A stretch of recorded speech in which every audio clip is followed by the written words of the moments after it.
Hi all, അസ്സാം വലൈക്കും. Welcome back to our channel. ഇന്ന് ഞാൻ വന്നിട്ടുള്ളത് ഒരു ബ്രൗണി റെസിപ്പിയാണ്. പെർഫെക്റ്റ് ആയിട്ടുള്ള എങ്ങനെ നമുക്ക് പെട്ടെന്ന് ചെറിയ ബാച്ചിൽ നമുക്ക് ബ്രൗണി ചെയ്തെടുക്കാം എന്നുള്ള ഒരു റെസിപ്പി ആയിട്ടാണ് കേട്ടോ. അപ്പോൾ കൂടാതെ ചെറിയൊരു ഷോപ്പിങ്ങും കൂടെ ഞാൻ ഇതിനകത്ത് ആഡ് ചെയ്തിട്ടുണ്ട്. അപ്പോൾ എന്താ പറയുക, നമുക്ക് നേരെ വീഡിയോയിലോട്ട് തന്നെ പോകാം. അപ്പോൾ തുടക്കത്തിൽ കാണിച്ചതുപോലെ തന്നെ പുള്ളിക്കാരൻ്റെ ബ്രൗണി ഭയങ്കര ഇഷ്ടമാണ് കേട്ടോ. അപ്പോൾ ഞാൻ 2 നോട്ട് ഇങ്ങനെ എഴുതി കൊടുത്തിട്ടുണ്ടായിരുന്നു. അപ്പോൾ അവൻ ബ്രൗണി തന്നെയാണ് സെലക്ട് ചെയ്തിട്ടുണ്ടായിരുന്നത്. അപ്പോൾ വിചാരിച്ചു അന്നത്തെ ദിവസം ബ്രൗണി ഉണ്ടാക്കാമെന്ന് കേട്ടോ. അപ്പോൾ നിങ്ങളെയും കൂടെ കാണിക്കാമെന്ന് കരുതി. അപ്പോൾ എൻ്റെ എന്താ പറയുക, ഞാനൊന്ന് തട്ടിക്കൂട്ടി എടുത്ത ഒരു റെസിപ്പിയും കൂടാണ് കേട്ടോ. അപ്പം പക്ഷേ പെർഫെക്റ്റ് ആയിട്ട് വന്നിട്ടുണ്ട്. അപ്പോൾ ഈ ആദ്യം വേണ്ടത് നമുക്കിങ്ങനെ ഒരു വെയിങ് മെഷീനാണ് കേട്ടോ. അപ്പം ഇത് ഓൺലൈനിലൊക്കെ കിട്ടും, ഇപ്പം നല്ല കുറഞ്ഞ വിലയിലൊക്കെ കിട്ടും കേട്ടോ. അപ്പം ഈ ഒരു വെയിങ് മെഷീൻ ഉണ്ടെങ്കിൽ നമുക്ക് പെർഫെക്റ്റ് ആയിട്ട് ബ്രൗണി ചെയ്തെടുക്കാം, അതല്ലാതെയും ചെയ്തെടുക്കാം കേട്ടോ. പക്ഷേ ഞാനിത് എന്താ പറയുക, ഞാൻ ആദ്യം തന്നെ പറഞ്ഞല്ലോ, ഇത് ഒരു തട്ടിക്കൂട്ടിയ ഒരു റെസിപ്പിയാണ്. പക്ഷേ വെയിങ് മെഷീനിൽ അങ്ങനെ ചെയ്തെടുത്തപ്പോഴത്തേക്കും നല്ല പെർഫെക്റ്റ് ആയിട്ട് എനിക്ക് കിട്ടി കേട്ടോ. ഇതിൽ തുടക്കം തന്നെ ഞാൻ 75 ഗ്രാം ഡാർക്ക് ചോക്ലേറ്റും 25 ഗ്രാം ബട്ടറും കൂടെ വെയ് ചെയ്തെടുത്തിട്ടുണ്ട് കേട്ടോ. അപ്പോൾ നമുക്ക് പാത്രത്തിലാണ് വെക്കുന്നതെന്നുണ്ടെങ്കിൽ പാത്രം വെച്ച് ഓൺ ചെയ്ത് കൊടുത്തതിന് ശേഷം ടയർ എന്ന ഓപ്ഷൻ ഉണ്ട്, അത് അടിച്ചു കൊടുത്താൽ മതി. എന്നിട്ട് നമുക്ക് വെയ് ചെയ്തെടുക്കാം കേട്ടോ. അപ്പോൾ അത് ആദ്യം മാറ്റി വെച്ചിട്ടുണ്ട്. അതിനുശേഷം ഞാൻ ഒരു പാത്രത്തിലോട്ട് ഇങ്ങനെ ബട്ടർ പേപ്പർ സെറ്റ് ചെയ്തെടുക്കുന്നുണ്ട്. ഈ വീഡിയോയിൽ കാണുന്നത് പോലെയാണ് ഞാൻ ബട്ടർ പേപ്പർ സെറ്റ് ചെയ്തെടുക്കുന്നത് കേട്ടോ. ബട്ടർ കുറച്ച് അല്പം തടവി കൊടുത്തതിന് ശേഷമാണ് ഞാൻ ബട്ടർ പേപ്പർ ഇടുന്നത്. അതിനുശേഷം നമുക്ക് ഷുഗർ ഒന്ന് ചെയ്തെടുക്കാം. 70 ഗ്രാം ഷുഗറാണ്, കാസ്റ്റർ ഷുഗറാണ് എടുത്തിരിക്കുന്നത് കേട്ടോ. ഞാൻ പൊടിച്ചിട്ടില്ല, പക്ഷേ പൊടിച്ച് നമുക്ക് ചേർക്കാം. ഞാനിവിടെ പൊടിക്കാതെയാണ് എടുക്കുന്നത് കേട്ടോ. അപ്പോൾ അത് ഞാൻ ചേർത്ത് എന്താ പറയുക, വെയ് ചെയ്തെടുത്തിട്ടുണ്ട്. അതിനുശേഷം നമുക്ക് മൈദ വേണം. മൈദ ഒരു 50 ഗ്രാം മൈദയാണ് ഞാൻ എടുത്തിരിക്കുന്നത് കേട്ടോ. അപ്പോൾ ഞാനിതിവിടെ കാണിച്ചിട്ടുണ്ട് ടയർ ചെയ്തിട്ട് എങ്ങനെയാണ് വെയ് ചെയ്യുന്നത് കേട്ടോ. കൊക്കോ പൗഡർ നമുക്ക് വേണ്ടുന്നത് 1 ടേബിൾ സ്പൂൺ പ്ലസ് 1 ടീസ്പൂൺ. ഇതേപോലത്തെ മെഷറിംഗ് സ്പൂൺ ഉണ്ടെങ്കിൽ അത് ബെറ്ററാണ് കേട്ടോ. പിന്നെ ഞാനിതിവിടെ ഡബിൾ ബോയിൽ ചെയ്തെടുത്ത് ഇതെല്ലാം ആദ്യം തന്നെ ഞാൻ മാറ്റി വെക്കുന്നുണ്ട് കേട്ടോ. ചോക്ലേറ്റും ബട്ടറും കൂടെ നമുക്ക് ഒരു പാത്രത്തിൽ വെള്ളം വെച്ചിട്ട് മുകളിൽ വെക്കുന്ന പാത്രം വെള്ളത്തിൽ തട്ടാൻ പാടില്ല, അങ്ങനെ വേണം ചെയ്തെടുക്കാൻ വേണ്ടിയിട്ട്. പിന്നെ ഒരു പാത്രത്തിലോട്ട് ഒരു മുട്ടയും കുറച്ച് വാനില എസൻസും കൂടെ ഒന്ന് മിക്സ് ചെയ്ത് കൊടുക്കുന്നുണ്ട്. അതിനുശേഷം ഷുഗർ ഇട്ട് കൊടുക്കുന്നുണ്ട് കേട്ടോ. ഷുഗർ ഇത് ഒന്ന് മിക്സ് ആവണം. ഇത് ഷുഗറിൻ്റെ തരികളൊന്നും ഇടാൻ പാടില്ല, അവിടെ ആവാൻ പാടില്ല കേട്ടോ. അപ്പോൾ അതേപോലെ നമുക്കൊന്ന് മിക്സ് ചെയ്തെടുക്കാം. ഞാൻ ബീറ്റർ ഉപയോഗിക്കുന്നില്ല, വിസ്ക് വെച്ചിട്ടാണ് ചെയ്യുന്നത് കേട്ടോ.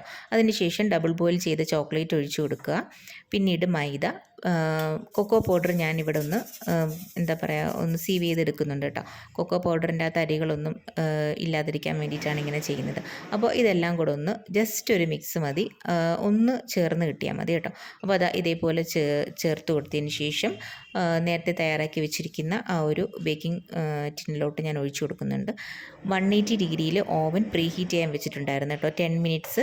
ബ്രൗണിയുടെ എന്താ പറയുക, ബേക്കിംഗ് ടൈം എന്ന് പറയുന്നത് ഞാൻ 30 മിനിറ്റ്സ് മതിയാവും കേട്ടോ. ഞാനിവിടെ ബേക്ക് ചെയ്തെടുക്കുന്നത് സാധാരണ 30 മിനിറ്റ്സ് ആണ് കേട്ടോ. 30 മിനിറ്റ്സിൽ കൂടുതൽ വെച്ച് കഴിഞ്ഞാൽ അത് ഓവർ ബേക്ക് ആയി പോവും. പിന്നീട് ഓരോ ഓവൻ്റെ ആ ഒരു ടെമ്പറേച്ചർ അനുസരിച്ച് ഇരിക്കും കേട്ടോ. പക്ഷേ എന്നാലും ബ്രൗണി കൂടുതൽ ബേക്ക് ചെയ്യാതിരിക്കുന്നതായിരിക്കും നല്ലത്. അത് നല്ല ഫഡ്ജി സൂപ്പർ എന്താ സോഫ്റ്റായിട്ട് കിട്ടണമെങ്കിൽ കേട്ടോ. അപ്പോൾ ഇതേപോലെ ബ്രൗണി ഇവിടെ സെറ്റായിട്ടുണ്ട്. നിങ്ങൾക്ക് ഈ വീഡിയോയിൽ കാണുമ്പോൾ തന്നെ മനസ്സിലാവും ആ ഫ്ലേക്കിനെസ് അവിടെ വന്നിരിക്കുന്നത്. ആ ബ്രൗണിയുടെ മുകളിലുള്ള ആ ഒരു എന്താ പറയുക, പാട പോലത്തെ സംഭവം അത് മിക്കവർക്കും കിട്ടുന്നില്ല എന്നുള്ളൊരു ഇതുണ്ട് കേട്ടോ. അപ്പം ഇതേപോലെ ചെയ്യുകയാണെന്നുണ്ടെങ്കിൽ തീർച്ചയായിട്ടും നിങ്ങൾക്ക് ഇതേപോലെ നല്ല അടിപൊളിയായിട്ട് ബ്രൗണി ചെയ്തെടുക്കാൻ പറ്റും കേട്ടോ. ഇതേപോലെ ഞാൻ കട്ട് ചെയ്തുകൊണ്ടിരിക്കുമ്പോഴാണ് പെട്ടെന്നൊന്ന് വെയ് ചെയ്ത് നോക്കാമെന്ന് കരുതിയത്. അതൊരു 262 ഗ്രാം സംതിങ് ഉണ്ടായിരുന്നു കേട്ടോ ബ്രൗണി. അപ്പോൾ നമുക്കിങ്ങനെ ചെറിയ പീസസ് ആക്കുകയാണെന്നുണ്ടെങ്കിൽ ഒരു 25 to 27 പീസസ് വരെ കിട്ടും. കൂടിപ്പോയ ഒരു 25 വരെ കിട്ടും കേട്ടോ. നല്ല സൂപ്പറായിട്ട് ഇത് കിട്ടിയിട്ടുണ്ട്. ഇതേപോലെ നല്ല സോഫ്റ്റായിട്ട് കിട്ടിയിട്ടുണ്ട് കേട്ടോ. അപ്പോൾ ആ ദിവസം തന്നെ ഇത് തീർന്നും കിട്ടിയിട്ടുണ്ടായിരുന്നു. ബ്രൗണി ഫുള്ള് കാലിയായിട്ടുണ്ടായിരുന്നു കേട്ടോ. അപ്പോൾ ഇതേപോലെ ഞാനൊരു പാത്രത്തിലോട്ട് ഇത് അറേഞ്ച് ചെയ്ത് കൊടുക്കുന്നുണ്ട് കേട്ടോ. അപ്പോൾ നമുക്ക് ബട്ടറൊക്കെ കൂടുകയാണെന്നുണ്ടെങ്കിൽ തന്നെ അത് ബ്രൗണിയുടെ ആ ഒരു ടെക്സ്ചറും എല്ലാം ചേഞ്ച് ആവും. അങ്ങനെയാണത്. നമുക്ക് ആ കറക്റ്റ് അളവിൽ നമുക്ക് ചെയ്തെടുക്കുകയാണെങ്കിൽ പെർഫെക്റ്റ് ആയിട്ട് കിട്ടും കേട്ടോ. ഇതെവിടെ പുള്ളിക്കാരനെ കൊടുത്തിട്ടുണ്ട്, അടിപൊളിയാണ് സൂപ്പറാണെന്നൊക്കെ പറഞ്ഞിട്ടുണ്ട് കേട്ടോ. അപ്പോൾ സ്ഥിരം ഞാനിവിടെ ചെയ്യുന്നതായതുകൊണ്ട് ഏറ്റവും ഇഷ്ടപ്പെട്ടൊരു സാധനമാണ് ബ്രൗണി കേട്ടോ. അപ്പം അതിനുശേഷം നമ്മൾ ചെറിയൊരു ഷോപ്പിംഗ് ഉണ്ടായിരുന്നു, വീട്ടിലത്തേക്ക് കുറച്ച് സാധനങ്ങളൊക്കെ വാങ്ങാൻ പോയിട്ടുണ്ടായിരുന്നു കേട്ടോ.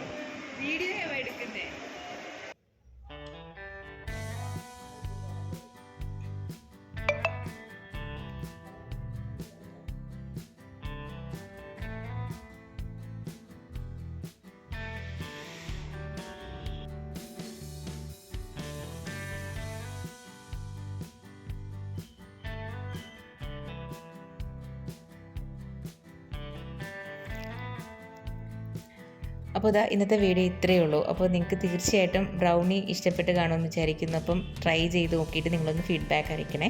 അപ്പോൾ ഇനി അടുത്ത വീഡിയോ കാണുന്നവരെ ബൈ.